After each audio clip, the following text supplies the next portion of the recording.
Selamat datang.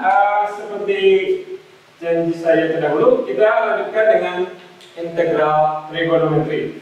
Yang dimaksud dengan integral trigonometri tersebut adalah integral yang bentuknya di antara bentukan seperti ini. Bentuknya di sini ada counterpartnya atau kawannya yang mirip seperti ini. Ini kotan mx, kosekan pangkat mx. Ya, seperti itu.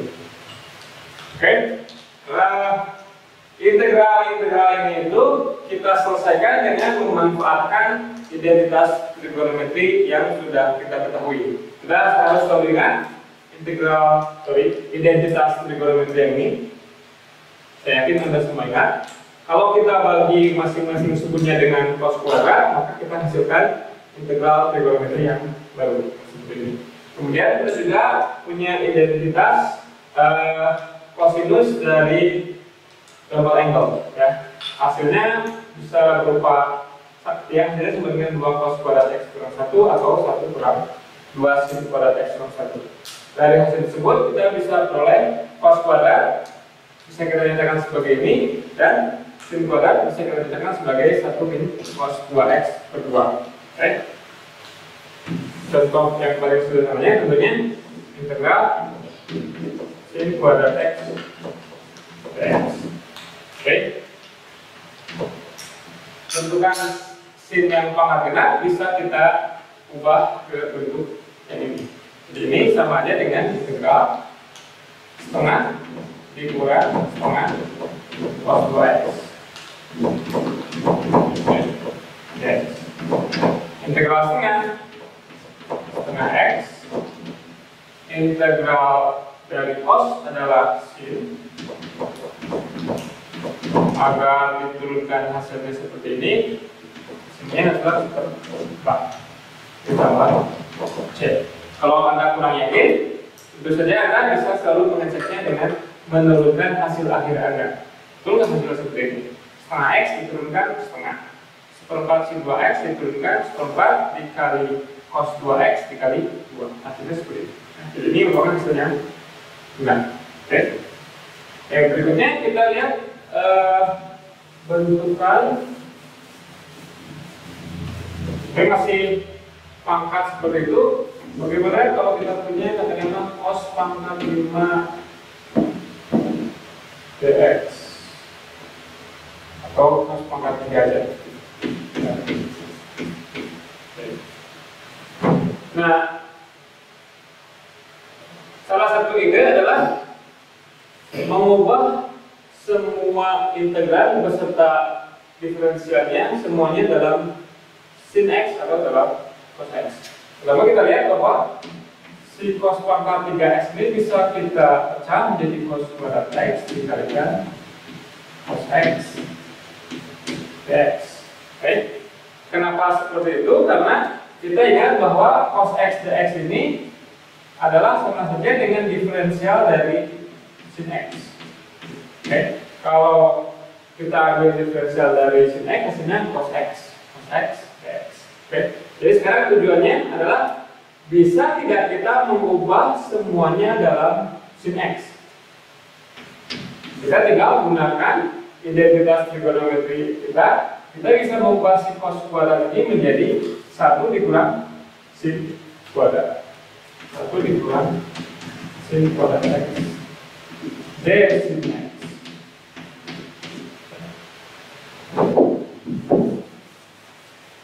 Jadi sebetulnya si integral ini itu mirip-mirip integral yang seperti ini, 1 min kuadrat u dengan u-nya adalah sin x.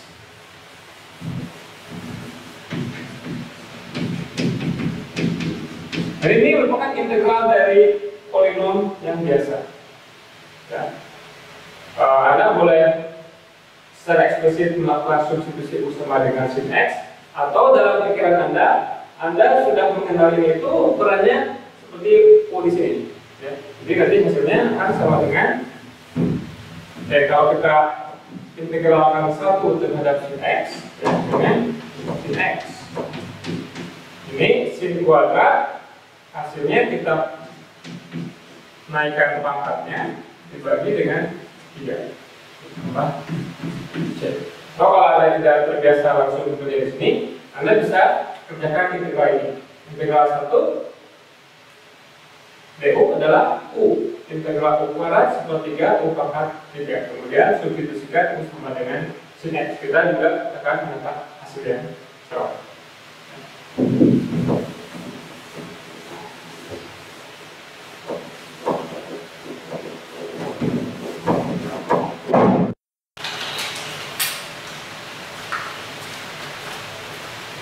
Oke, contoh berikutnya kita ingin mengintegralkan secant pangkat 4x tangen kuadrat x dx. Kita punya dua pilihan. Kita ingin menyatakan semuanya dalam secant x atau semuanya dalam tangen x. Oke, kita akan lihat kedua opsi tersebut. Kalau kita ingin menyatakan semuanya dalam secant x, maka nanti pada akhirnya di sininya tidak lagi dx tapi menjadi d secant x. Tapi d secant x itu apa? D secant x itu adalah secant x dengan x. Oke. Dx. Ya. Berarti kalau kita ingin menyatakan semuanya dalam secant x, kita harus menyisihkan secant x dengan x dx dari ekspresi yang kita miliki tadi.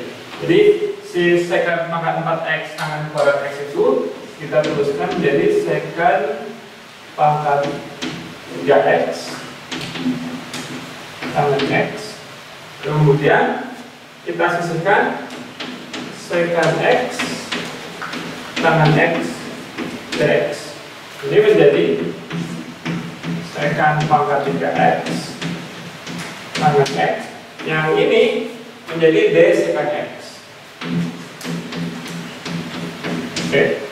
Nah, sekarang kalau kita ingin menyatakan semuanya dalam secant x, berarti kita harus menyatakan si tangen x ini sebagai dalam secant x.